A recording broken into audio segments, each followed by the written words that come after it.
Hello दोस्तों, मैं संतोष कुमार सलभ अपने यूट्यूब चैनल पर आपका स्वागत करता हूं।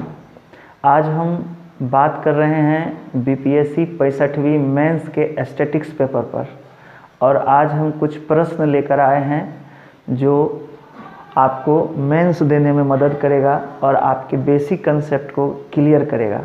तो चलिए हम वीडियो को लंबा किए बिना टू द पॉइंट फोकस करते हैं।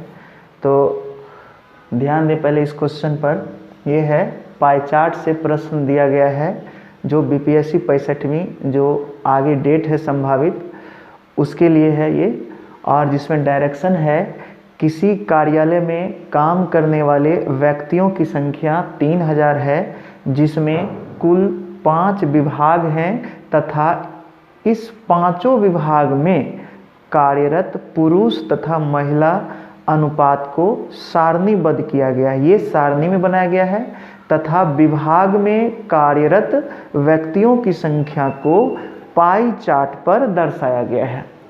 अब आप इन दोनों का सबसे पहले ध्यान से पढ़ेंगे। जब भी आप परीक्षा में बैठेंगे तो आप देखेंगे कि जो प्रश्न आपको वहाँ दी गई है एग्जाम में, उसे आप सबसे पहले ध्यान से पढ़ के इस आंकड़ा को समझने की कोशिश करेंगे। ये आंकड़ा अगर आपको समझ में आ गया तो उस प्रश्न का जवाब देना आपके लिए बहुत आसान हो जाता है, लेकिन जब आप इस आंकड़े को नहीं समझ पाएंगे तो फिर मुश्किल हो जाएगा। इसलिए सबसे पहले आप ध्यान से आंकड़ा को पढ़ें, फिगर को अपने माइंड में बैठाएं कि वो किस प्रकार से प्रश्न दिए जा रहे हैं। तो आंकड़ा को समझते समय हम ये पा रहे हैं कि ये आंकड़ा किसी कार्यालय का है जिसमें 5 विभाग हैं। ये आंकड़ा किसी कार्यालय का है जिसमें 5 विभाग हैं, जिसमें काम करने वाले जो कुल व्यक्तियों की संख्या है, ध्यान दीजिएगा ये व्यक्तियों की संख्या की बात हो रही है। तो व्यक्ति में मेल और फीमेल यानी पुरुष और महिला दोनों आ जाते हैं। तो इसका मतलब है कि पुरुष और महिला दोनों मिलाकर यहाँ 3000 हो जाते हैं। ठीक है, यहाँ 3000 जो संख्या है ये महिला और पुरुष दोनों की संख्या मिला के होता है, क्योंकि यह व्यक्तियों की संख्या का बात कर रहा है। तो यहाँ महिला और पुरुष के अनुपात को यहाँ एक सारणीबद्ध कर दिया गया है और प्रत्येक विभाग में यहाँ A B C D E जो प्रत्येक विभाग है उसमें कितने कितने प्रतिशत है, यानी 3000 का 30% ए विभाग में काम करता है, 3000 का 20% बी विभाग में काम करता है, 3000 का 25% सी विभाग में काम करता है, 3000 का 15% डी विभाग में काम करता है और 3000 का 10% ई विभाग में काम करता है। लेकिन इस ए विभाग में जितने 30% कर्मचारी आएंगे उसमें महिला और पुरुष का अनुपात 2:3 है। तो यहाँ सबसे पहले हम ए का मान निकालेंगे, उसके बाद जाकर के हम ए में काम करने वाले पुरुष और महिला कर्मचारियों की संख्या को निकालेंगे। ठीक है, तो देखिए सबसे पहले अगर क्वेश्चन में ये पूछा जाए, अगर प्रश्न आपसे ये किया जाए कि विभाग ए में कार्यरत पुरुषों की संख्या कितनी है, अगर ये प्रश्न आपसे पूछा जाए तो सबसे पहले आपको यह ध्यान देना है कि विभाग ए में कितने कर्मचारी टोटल काम करते हैं। तो लिखेंगे विभाग ए में कार्यरत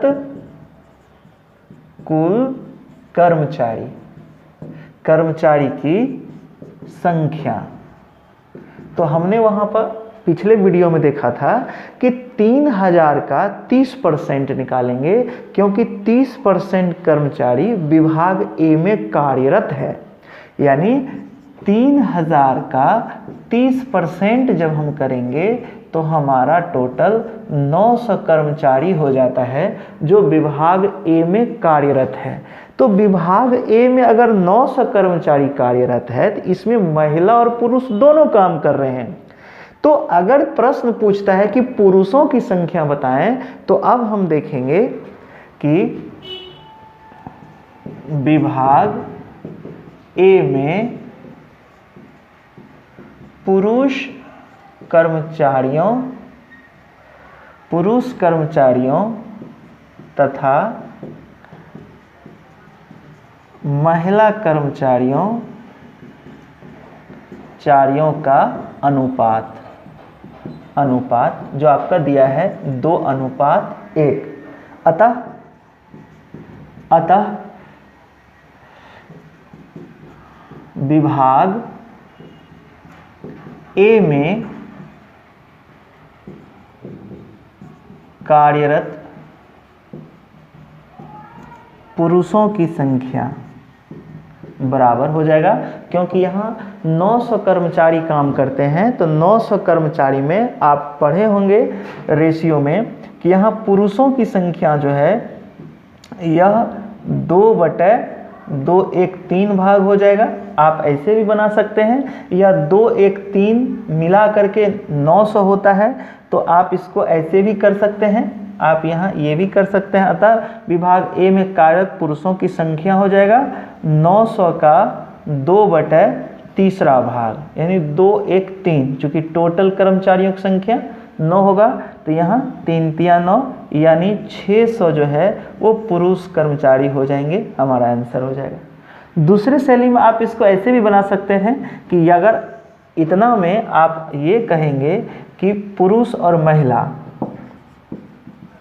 पुरुष प्लस महिला जब करेंगे तो यहाँ 213 कर सकते हैं, 3x बराबर 900 कर सकते हैं, या 900 कर सकते हैं, इसलिए x बराबर यहाँ पर 300 हो जाएगा। तो हम पुरुष का मान यहाँ देखेंगे 2x हो जाएगा, तो पुरुषों की संख्या कितना है 2x है, इसलिए 2 × 300 करेंगे इक्वल टू 600 हमारा हो जाएगा। तो आप ऐसे भी बना सकते हैं और ऐसे भी बना सकते हैं, दोनों मेथड सही है। आप जिसमें सक्षम है बनाना आप बना सकते हैं। इतना तो लिखना ही पड़ेगा, लेकिन या तो इसको यहाँ तक लिखिए या यहाँ से अपने तरीका को बदल दीजिए, ये दोनों तरीक़ा से आप बना सकते हैं।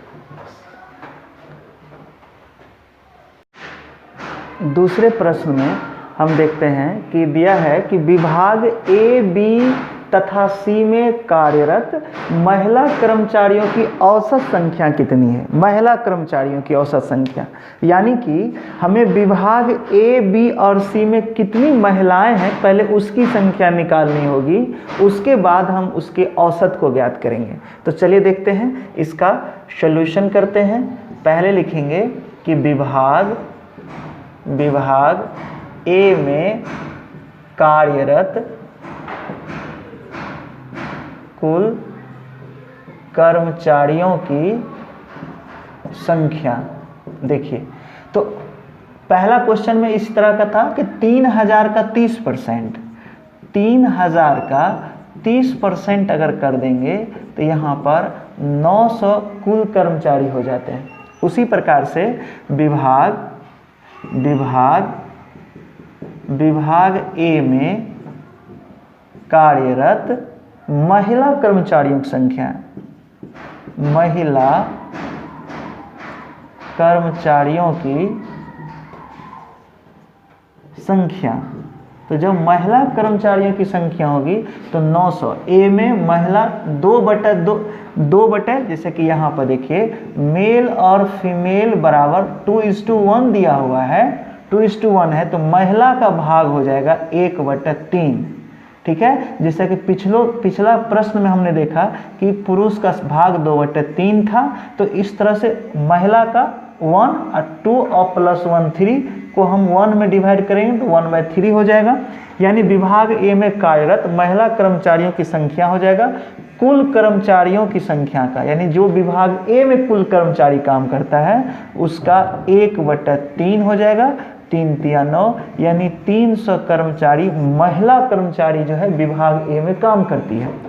दूसरा फिर देखेंगे कि विभाग बी में कार्यरत कुल कर्मचारियों की संख्या, तो ये हो जाएगा 3000 का, जो 3000 है उसका 20% है तो उसका 20% कर देंगे तो ये आपका 600 कर्मचारी हो जाएंगे। अतः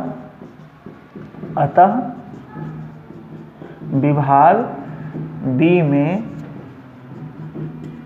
कार्यरत महिला कर्मचारियों की संख्या, महिला कर्मचारियों की संख्या बराबर हो जाएगा 600 का यहाँ देखिए 4:1 है तो 1/4 1 5, 1/5वां भाग हो जाएगा तो 12 पंच 60, यानी 120 जो है वो महिला कर्मचारी जो है वो कहाँ काम करती है, विभाग बी में। अब इस प्रकार से हम ऊपर देखते हैं, इस प्रश्न को हम मिटाते हैं।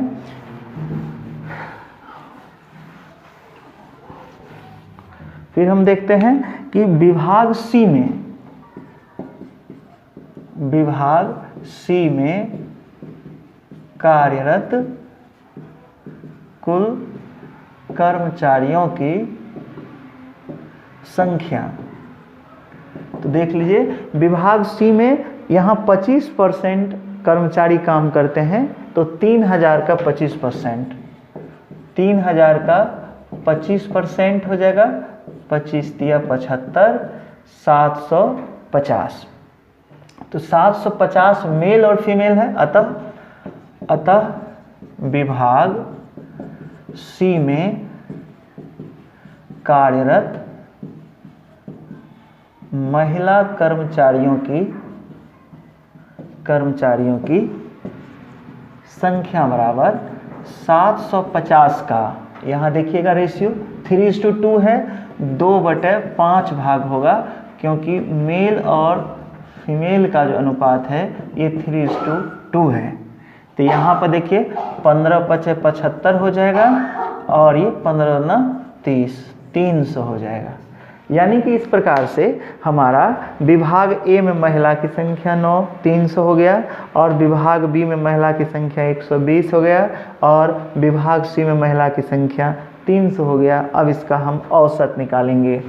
तो औसत निकालेंगे, चलिए हम इसको ये कर लेते हैं, 300 है, इसको हम ये कर लेते हैं और यहाँ लिखेंगे अतः विभाग ए, बी तथा सी में कार्यरत महिला कर्मचारियों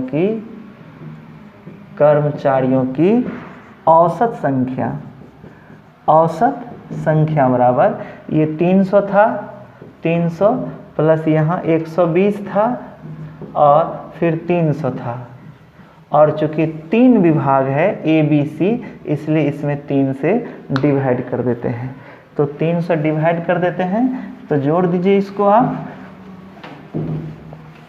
इसको जोड़ दीजिए तो आपका हो जाएगा 720/3, 3 3 600 और 120 है 720 हो गया।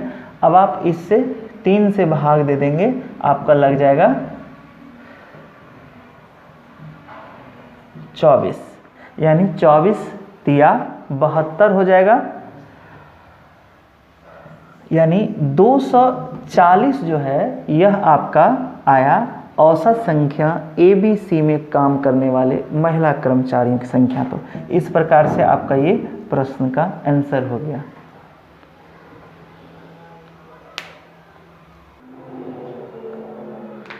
दूसरे प्रश्न के बाद अब हम तीसरे प्रश्न पर आते हैं। इस प्रश्न को थोड़ा ध्यान से देखिए, क्योंकि बीपीएससी पिछले एग्जाम में कई बार ऐसे प्रश्न को उठा चुका है। इसमें है कि विभाग डी में कार्यरत महिलाओं की संख्या में, मतलब विभाग डी में कितनी महिला काम करती है उसकी संख्या में कितने प्रतिशत की वृद्धि की जाए, यानी डी की जो महिलाएं हैं उसमें कितने प्रतिशत की वृद्धि की जाए कि उसकी संख्या विभाग सी में काम करने वाली महिलाओं की संख्या के बराबर हो जाए। ठीक है, तो चलिए सबसे पहले हम लोग देखते हैं कि विभाग डी में कितनी महिलाएं हैं और विभाग सी में कितनी महिलाएं हैं। तो चलिए इसकी शुरुआत करते हैं। सबसे पहले लिखेंगे विभाग सी में कर्मचारियों की संख्या। तो 3000 का 25% हो गया आपका 750। तो विभाग सी में कार्यरत महिला कर्मचारियों की संख्या। तो महिला कर्मचारी हो जाएगा 2/3 भाग, यानी 750 का 2/5 भाग, सॉरी 3 भाग नहीं, 2/5 भाग। जैसा कि आप जान रहे हैं कि मेल फीमेल अनुपात 3:2 यहाँ पे दिया गया है यहाँ से। तो इसको ले लेंगे तो 15×5 = 75, अब 15×2 = 30, यानी 300 जो है वो महिला कर्मचारी जो है विभाग सी में काम करती है। ठीक है। अब देखेंगे विभाग डी में कार्यरत कुल कर्मचारियों की संख्या। तो 3000 में आप देखेंगे कि डी में 15% कर्मचारी काम करते हैं। तो 3000 का 15% जब कर देंगे तो 15×3 = 45, 450 कर्मचारी जो है, कर्मचारी महिला नहीं, कर्मचारी, कुल कर्मचारी विभाग डी में काम करते हैं। तो अतः विभाग डी में कार्यरत महिला कर्मचारियों की संख्या, महिला कर्मचारियों की संख्या बराबर होगा 450 का। यहाँ डी में देखेंगे कि 7:8 है मेल और फीमेल का, यानी मेल और फीमेल अनुपात 7:8 है। तो महिला हो जाएगी 8/15 भाग, 7×7 = 14, 1 15, यानी 7×8 = 15। तो 15×3 = 45, यानी 8×3 = 24। 240 महिला काम करती है विभाग डी में और 300 महिला काम करती है विभाग सी में। तो यहाँ क्वेश्चन कहता है कि सी में कार्यरत महिलाओं की संख्या के बराबर हो जाए, यानी कि कितने प्रतिशत की वृद्धि की जाए, किसमें? तो डी में। यानी डी में कितने प्रतिशत की वृद्धि करेंगे आप कि यह काम करने वाली महिला जो है सी में, उसके संख्या के बराबर हो जाए। तो अतः प्रश्नानुसार हम करेंगे कि 240 में अगर x% की वृद्धि अगर हम कर देंगे, x% की वृद्धि कर देंगे, तो डी की जो महिलाएं हैं वो सी के महिला के बराबर हो जाएगी। इस तरह से सबसे पहले 240 का अगर x% की वृद्धि करेंगे, 100 + x% की अगर वृद्धि करेंगे तो यह 300 हो जाएगा, क्योंकि इसे हमें विभाग सी में काम करने वाली महिला कर्मचारियों की संख्या के बराबर करनी है। इसलिए देखिए इसको हम कैंसिल करते हैं। 100 + x/100 = 300/240 हो गया। आप इसको काट सकते हैं, इसको कैंसिल कर सकते हैं। ठीक है, चलिए इसको हम ऊपर लिखते हैं। यहाँ प्रश्न को लिखते हैं,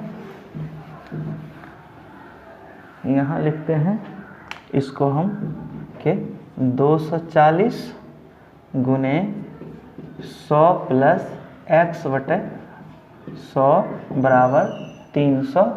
आप इसको कर सकते हैं 100 + x/100 = 300/240। आप और भी इसको कर सकते हैं, इसको आप देखिए 100 + x बराबर 300 गुने 100/240। ठीक है, आप इसको कैंसिल कर दीजिए, 8×3 = 24 हो जाएगा। ठीक है, और यहाँ पर हो जाएगा आप 1000 बटे 8 करेंगे तो जब इसकी संख्या को आप काटेंगे तो ये 125 आ जाएगा। ठीक है, तो अब देखेंगे x 100 प्लस x बराबर 125 होगा, और अब आप x बराबर लिख देंगे तो 125 माइनस 100 इक्वल टू 25 होगा। तो यानी कि आप कह सकते हैं यहाँ पर कि x का जो है 25% मान आया है, यानी कि अगर 25% की वृद्धि हो जाए विभाग डी में महिलाओं की संख्या में, तो वह विभाग सी में काम करने वाली महिलाओं की संख्या के बराबर हो जाएगा, और इस तरह से आपका ये जो है आंसर हो जाएगा।